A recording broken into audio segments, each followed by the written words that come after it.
சபரிமலை வாசனே சரணமையப்பா, எருமேலி சாஸ்தாவே சரணமையப்பா, பந்தலராஜகுமாரனே சரணமையப்பா, குளத்துப்புழ பாலகனே சரணமையப்பா, ஆரியங்காவையாவே சரணமையப்பா, அச்சன் கோவில் அரசே சரணமையப்பா.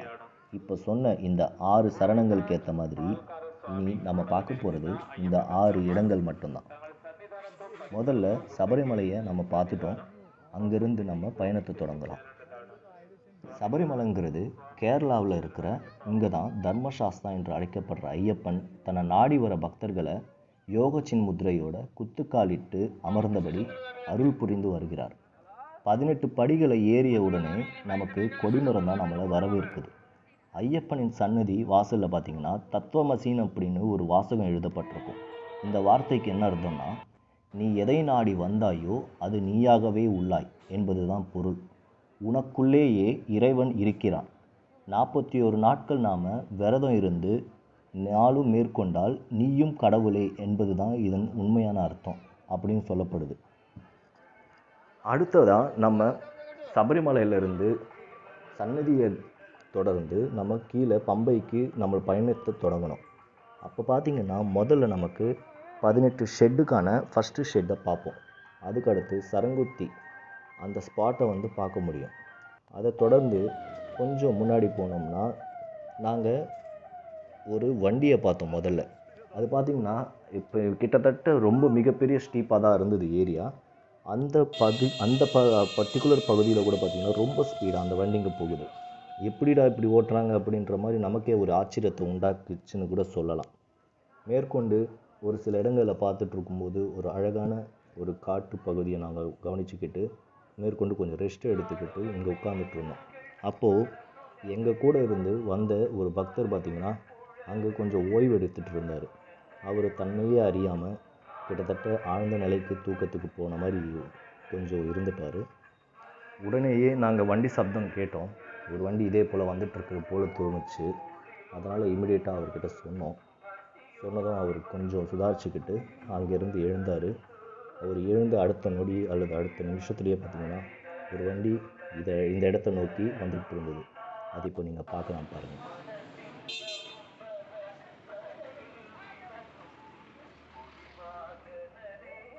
இதில் இன்னொரு அதிசயம் என்னென்னா, கிட்டத்தட்ட ரொம்ப குறுகலான பாதை.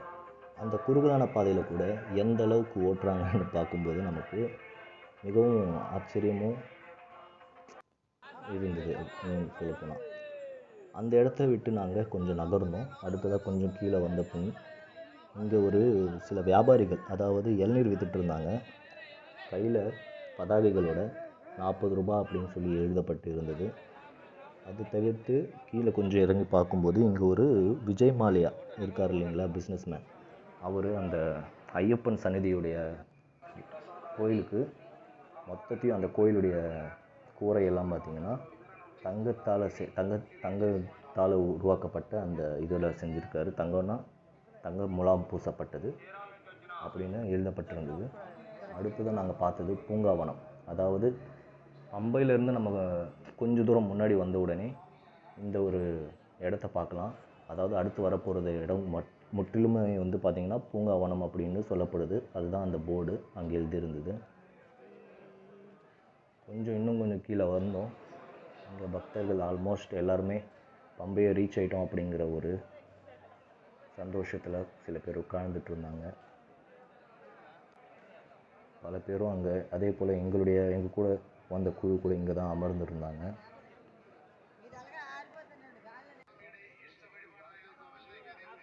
அங்கே விநாயகருடைய கோயில் தரிசிச்சுக்கிட்டு நாங்களும் அடுத்ததாக கீழே இறங்கி வந்துட்டோம்.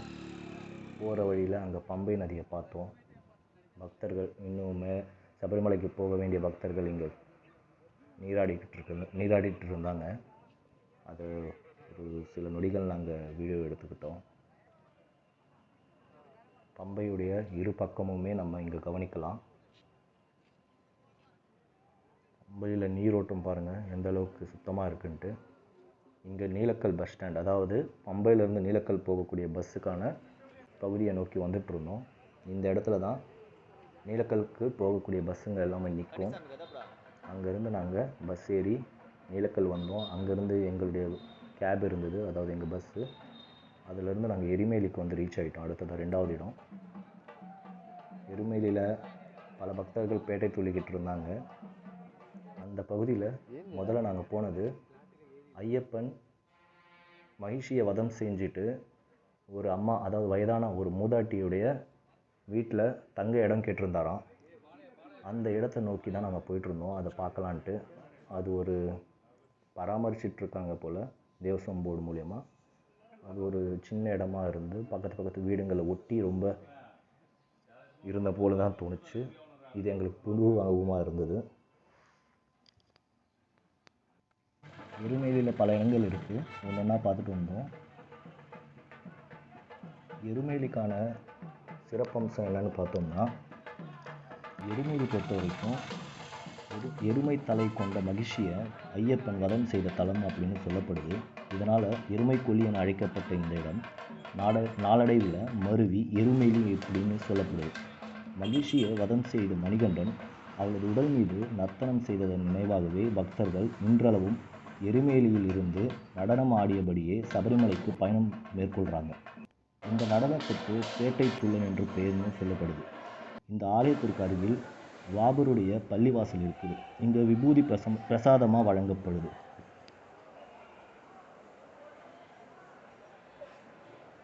நாங்கள் அடுத்தபடியாக தர்மசாஸ்தாவுடைய கோயிலுக்கு போனோம். பேட்டை துள்ளலில் பார்த்துக்கிட்டு இங்கே நதி இருந்தது. அந்த நதியில் மக்கள், அதாவது பக்தர்கள் பலரும் குளிச்சுட்டு இருந்தாங்க. நாங்கள் போன நேரத்துக்கு பார்த்திங்கன்னா கோயில் கிட்டத்தட்ட நாங்கள் அரௌண்ட் ஒரு ஈவினிங் 4 மணிக்கு போயிட்டோம்னு நினைக்கிறேன். அப்போதைக்கு கோயில் மூடி இருந்தது. அதனால் தர்மசாஸ்தா கோயிலில் ஐயப்பனுடைய தரிசனத்தை நாங்கள் பார்க்க முடியல. பிரகாரத்தை மட்டும் சுற்றிட்டு இங்கிருந்த பக்தர்களையும் பேட்டை துள்ளல் ஆட்டத்தையும் நாங்கள் பார்த்துட்ருந்தோம் கொஞ்சம் நேரம்.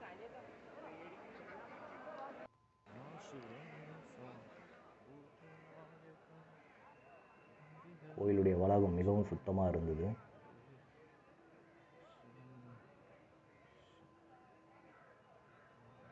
கேரளாவில் நம்ம அனைத்து கோயில்கள் எப்படி இருக்குமோ அதனுடைய பிரதிபலிப்பு அப்படியே இங்கேயும் இருந்தது, நமக்கு பார்க்க முடிஞ்சது.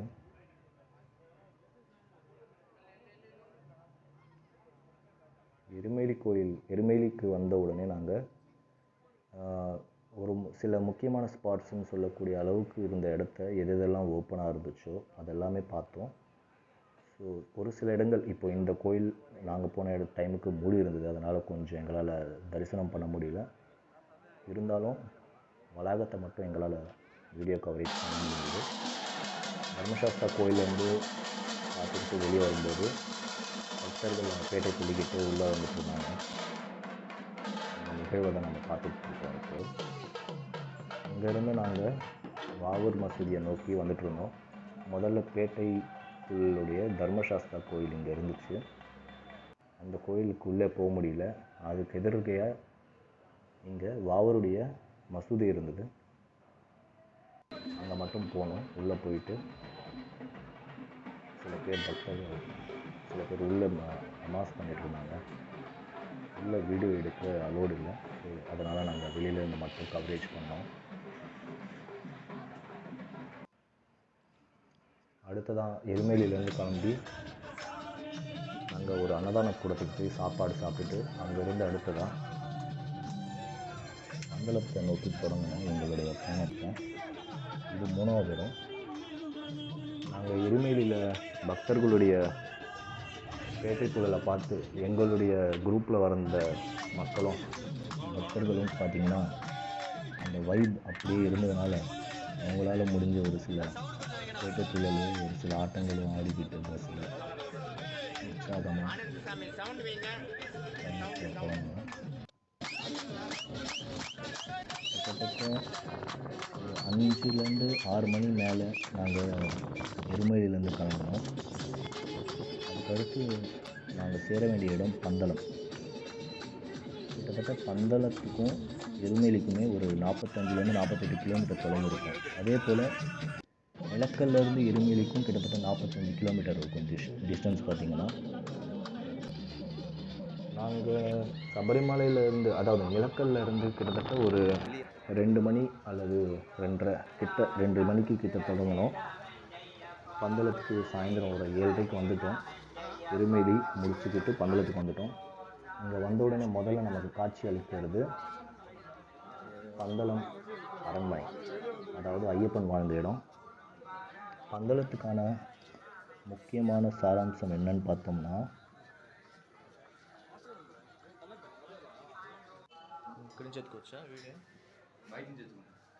சின்ன வயசில் ஐயப்பன் வாழ்ந்த இடம்னு சொல்லப்படுது. இது ரொம்ப முக்கியமான இடமாகவும் கருதப்படுது.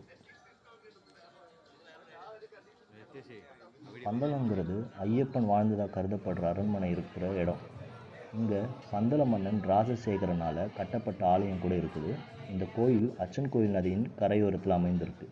சபரிமலை ஐயப்பனுக்கு மகர விளக்கு பூஜையின் போது அணிவிக்கப்படும் திரு ஆபரணங்கள் எல்லாமே இங்கிருந்து தான் வைக்கப்படுகின்றன. செங்கனூர் ரயில் நிலையத்திலேருந்து இந்த திருத்தலம் அமைஞ்சிருக்கு, கிட்டத்தட்ட நியர்பை. நாங்கள் இப்போது அரண்மனையை பார்த்துட்டோம். அதுக்கப்புறம் திருவாபரணம் இடத்தையும் பார்த்துட்டு அங்கே ஒரு சில ஃபோட்டோஸை எடுத்துக்கிட்டு வெளியில் நின்று இங்கே இருக்கிற கோயில் இருக்குது இல்லைங்களா, அந்த கோயிலுக்கு போயிட்டு இங்கே பார்த்தீங்கன்னா தரிசனம் பண்ணுறதுக்காக லைன் நிற்குது. அதில் வெயிட் பண்ணிக்கிட்டு இங்கே பாருங்கள், இந்த கோயிலில் லேடிஸ் கூட அலோடு, அதனால தான் நீங்கள் பார்க்க முடியாங்க. அதுக்கு அடுத்து பார்த்தீங்கன்னா ஒரு சில இடங்களுக்கு போனோம். அங்கே இருக்கிற பந்தளம் நியர்பை ஏரியாஸ்க்கு அங்கே பார்த்தீங்கன்னா ஒரு ஹேங்கிங் பிரிட்ஜு, சிவன் கோயில், கிருஷ்ணர் கோயில், அப்புறம் கைப்புழா அப்படின்ற ஒரு அரண்மனைலாம் இருந்தது. இங்கே போகிறதுக்கு ஒரு 8 மணி ஆகிடுச்சு. அதனால் எங்களால் ஹேங்கிங் பிரிட்ஜை மட்டும் பார்க்க முடிஞ்சது. மேற்கொண்டு கிட்டத்தட்ட அந்த கைப்புழா அரண்மனை கிட்ட ஒரு குளம் பார்த்தோம். அது எங்களால் வீடியோ கவரேஜ் பண்ண முடியல, ரொம்ப இருட்டாக இருந்ததுனால. ஆனால் அந்த இடத்துல தான் ஐயப்பன் சிறு வயதில் குளிப்பாருன்னு சொல்லிட்டு கேள்விப்பட்டோம். மேற்கொண்டு இந்த ஹேங்கிங் பிரிட்ஜ் ஒரு டைமில் அட் எ டைம் ஒரு மேக்ஸிமம் 50 பேருக்கு மேலே நிற்கக்கூடாது அப்படின்னு இந்த சைன் போர்டு போட்டிருந்தது. அங்கேருந்து முடிச்சுக்கிட்டு நைட்டு கிளம்பிட்டோம் நாங்கள் குளத்துப்புழை நோக்கி. குளத்துப்புழா பார்த்திங்கன்னா ஒரு நல்ல ஏரியா, லொக்கேஷன் வைஸ் பார்த்திங்கன்னா ரொம்ப அழகாக இருக்கும். இயற்கை ரொம்ப அதிகமாக இருக்குது இந்த ஏரியா. குளத்துப்புழை பொறுத்தவரையும் பார்த்திங்கன்னா இந்த இடத்துல ஐயப்பன் அருளாட்சி செய்கிறான்னு சொல்லப்படுது. இங்கே அவர் குழந்தை வடிவில் காட்சி தராரு. இதனால் அவரை பாலசாஸ்தா அப்படின்னு சொல்கிறாங்க. இந்த ஆலயத்தில் கருவறையில் சிறுவர்கள் நுழையும் அளவிலான உயரத்திலே அமைக்கப்பட்டிருக்கும். இங்கே விஜயதசமி தினத்தன்று வித்யாரம்பம் கூட செய்கிறாங்க. அங்கு மேற்கொண்டு சேரவிருக்கும் குழந்தைகளுக்கு எழுத்து பயிற்சியும் தரப்படுதுன்னு சொல்லப்படுது. குழந்தை வரம் வேண்டு வரும் இங்கே ஏற்ற இடம் அப்படின்னு சொல்கிறாங்க. மேற்கொண்டு நாங்கள் கொஞ்சம் குளத்துப்புழை என்ட்ரன்ஸ்லேருந்து கொஞ்சம் உள்ளே வந்த உடனே ஒரு சில ஏரியாஸ் பார்த்தோம். சைடு வியூ எல்லாமே ரொம்ப ரம்மியமாக இருந்தது. இங்கே ஒரு குளம் ஒரு ரிவர் இருந்தது. அந்த ரிவரில் இறங்கி கிட்டத்தட்ட ஒரு 8 மணி 8:30 இருக்கும் மார்னிங். அங்கே ஒரு குளியலை போட்டுட்டு நம்ம ஃப்ரெஷ்அப் ஆகிட்டோம். அங்கேருந்து ஃப்ரெஷ்அப் ஆகி கோயிலுக்குள்ளே போகலான்னு ரெடியாகி உள்ளே போகிறதுக்கு குரூப் எல்லாம் ஒன்றா முன்னாடி வந்துட்டோம். இந்த கோயில் பார்த்திங்கன்னா ரொம்ப அழகாக இருக்கும். வடிவமைப்பும் சரி, கட்டமைப்பும் சரி. உள்ள மேக்ஸிமம் என்ன சொல்கிறது, டெம்பிள் கொஞ்சம் சின்ன ஏரியா தான், ரொம்ப பெருசு இல்லை, மீடியம் ரேஞ்ச் கோயில் தான். ஆனால் கோயிலுடைய அழகுன்னு பார்த்திங்கன்னா வடிவமைப்பு ரொம்ப ரொம்ப பெட்டராக இருக்குது. மீதி கோயிலை கம்பேர் பண்ணும்போது இங்கே ரொம்ப நல்லா இருந்தது, அட்ராக்டிவாக இருந்தது பாருங்கள். அதுக்கடுத்து நாங்கள் போன இடம் ஆரியங்காவு. இதுவும் பார்த்திங்கன்னா ஆரியங்காவு கிட்டத்தட்ட 22 கிலோமீட்டர் குளத்துப்புழையிலேருந்து. அதே சமயம் நாங்கள் பந்தளத்துலேருந்து குளத்துப்புழைக்கு 68 கிலோமீட்டர் கிட்டத்தட்ட இருந்தது. ஸோ ஆரியங்காவுக்கு அடுத்து ரீச் ஆகிட்டோம். ஆரியங்காவில் பார்த்திங்கன்னா நிறைய பெரிய இடம். இன்னும் சொல்லணும்னா ஒரு என்ட்ரன்ஸ்லேருந்து போய் இன்னொரு என்ட்ரன்ஸ்லேருந்து வெளியே வர மாதிரி இருந்தது.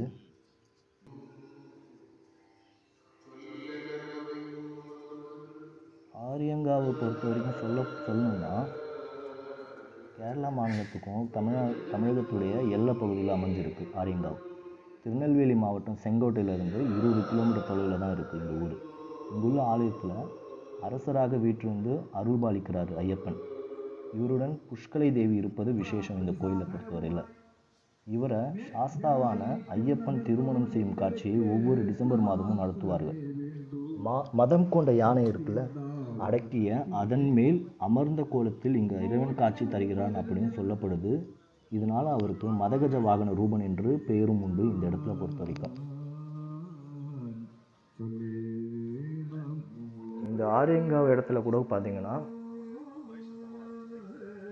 வியூ வைஸ் பார்த்தீங்கன்னா நல்லாயிருக்கும். ஒரு சின்ன குளம் இருந்தது, மேற்கொண்டு அங்கே சைட் வியூலாம் நல்லா இருந்தது. மவுண்டன்ஸ் சுற்றி அப்படி கொஞ்சம் கொஞ்சமாக நோக்கி மேலே வந்தோம். நாங்கள் வண்டி விட்டுருந்த இடத்த பார்த்தா அது எங்கேயோ இருந்தது. நாங்கள் என்ட்ரான இடம் வேறு, வெளியே வந்த இடம் வேறு மாதிரி இருந்தது.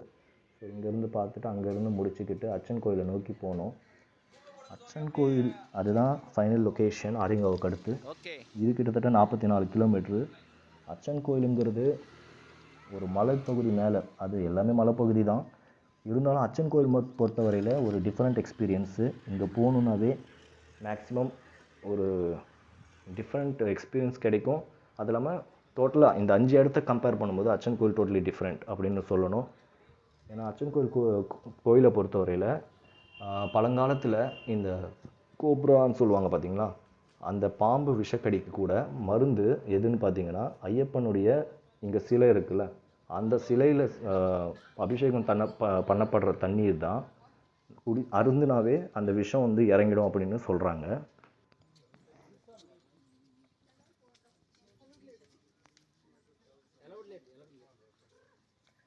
மேற்கொண்டு அச்சன் கோயிலுடைய சிறப்பம்சம்னு பார்த்தோம்னா, கேரள மாநிலத்தில் அடர்ந்த வனப்பகுதியில் இந்த ஆலயம் அமைஞ்சிருக்கு. செங்கோட்டையிலிருந்து சுமார் 30 கிலோமீட்டர் தூரம். ஐயப்பன் வீற்றிருக்கும் அனைத்து ஆலயங்களிலுமே விக்கிரகம் மாற்றம் கண்டுள்ளது. ஆனால் பரசுராமரால் தோற்றுவிக்கப்பட்ட இந்த ஆலயத்தில் மட்டும் விக்கிரகம் பழமை மாறாமல் காட்சி அளிக்கிறது. கையில் அமுதமும் காந்தமலை வாளும் ஏந்திய திருக்கோலத்தில் இத்தலத்தில் ஐயப்பன் வீற்றிருக்கிறார்.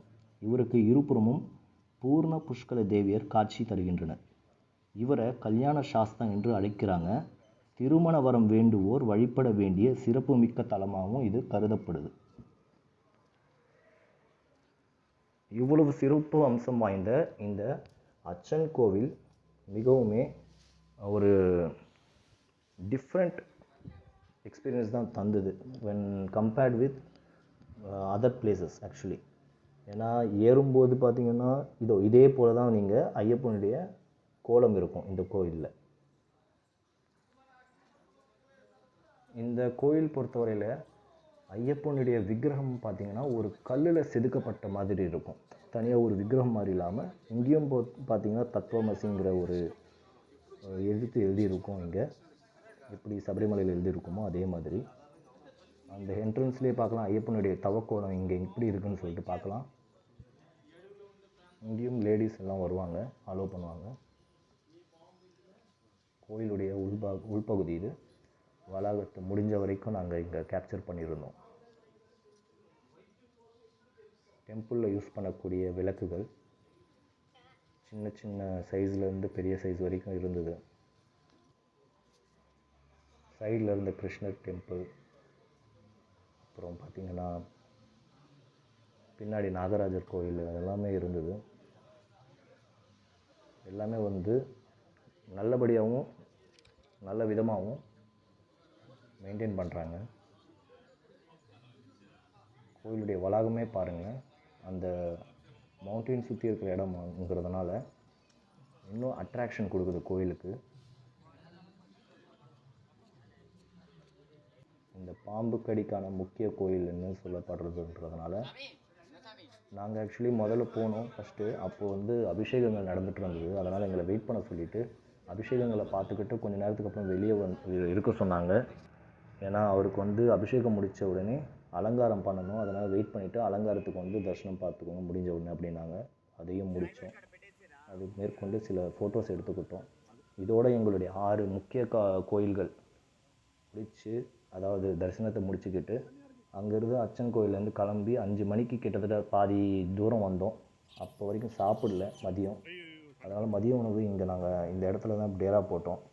இங்கே சாப்பிட்டுட்டு எங்களோடு சேர்ந்து சில குரங்குகளும் அதே மாதிரி மயில்களும் காத்துட்டு இருந்தது. அவங்களுக்கும் சாப்பாடு கொடுத்து, அவங்க பாருங்கள் எவ்வளோ அழகாக சாப்பிட்டுட்டு இருக்காங்க.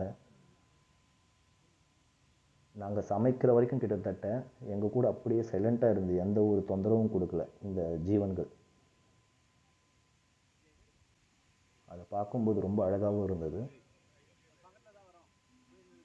ஆண் மயில் பெண் மயில் அப்படின்னு எல்லாமே இங்கே ஒன்றா சேர்ந்து குரங்குகள் வாழ்ந்துட்டுருக்குங்க. இங்கே உணவளிச்சுட்டு இங்கேருந்து எங்கள் பயணத்தை தொடங்கி நாங்கள் திரும்பினோம்.